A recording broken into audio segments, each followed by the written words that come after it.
if you don't know where to begin, better ask Win. Winston, very good to see you. We have an important topic today. Should you claim Social Security at 62? Claiming Social Security at 62 may sound appealing, but it of course comes with trade-offs like reduced lifetime benefits and the Social Security earnings test if you're still working. So let's break down the pros and cons. I was surprised to learn that 1/3 of people actually claim at 62. It's known as panic claiming. Why is that? Well, the panic claiming is what we call water cooler talk. You know, you're at the water cooler in the break room at the office, and the conversation says, hey, Social Security is going to go bankrupt. You better start taking your check as soon as you can because you might not be able to get it for long. All right, now let's break down a little bit of the math here and talk about how much you're potentially giving up if you claim at 62 versus full retirement age versus waiting until you're 70.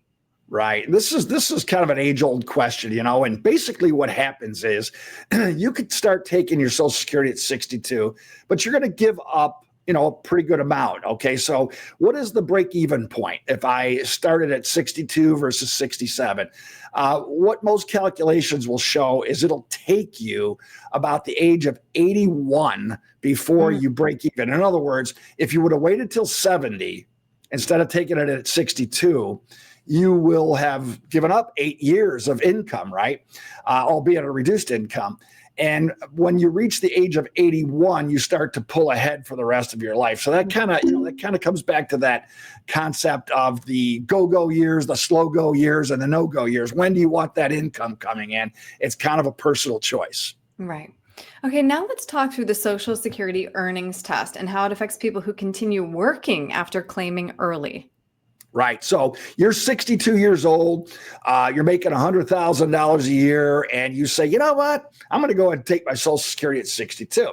Well, there's this thing called an earnings test, and they're going to say that for every dollar of benefit that you're going to receive from Social Security, $2, every $2 that you're over that limit, they're going to reduce $1 of your benefit, I should say. So that limit in 2025 is $23,400. So if you're making $100,000 and your limit is $23,400, your entire Social Security benefit is effectively going to be washed. Okay. However, a lot of people are under the belief that that money is lost forever. But think about this a little bit. You're still working. You're still contributing to Social Security. And Social Security is not going to rob you of those 5 years, let's say, that you triggered Social Security. They're going to do a level up calculation at FRA, and your FRA benefit is going to be increased based on a lot of those lost earnings that you triggered at 62.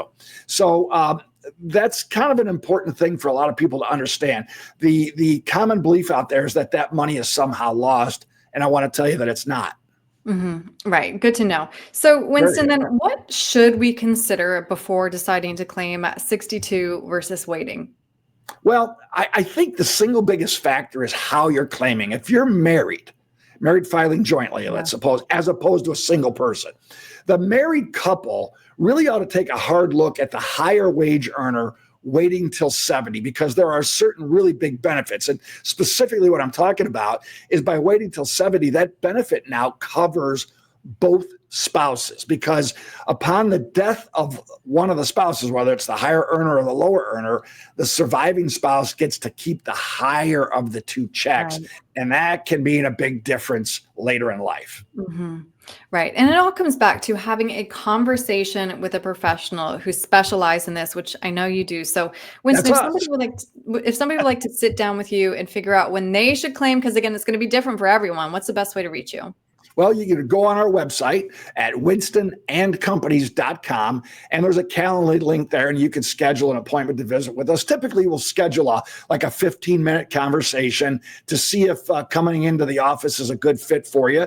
The other way that you can reach us is just to call us right at the office, area code 602-456-1928.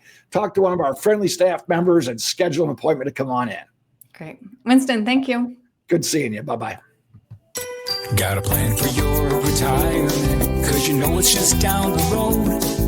But if you don't know where to begin, better ask Win.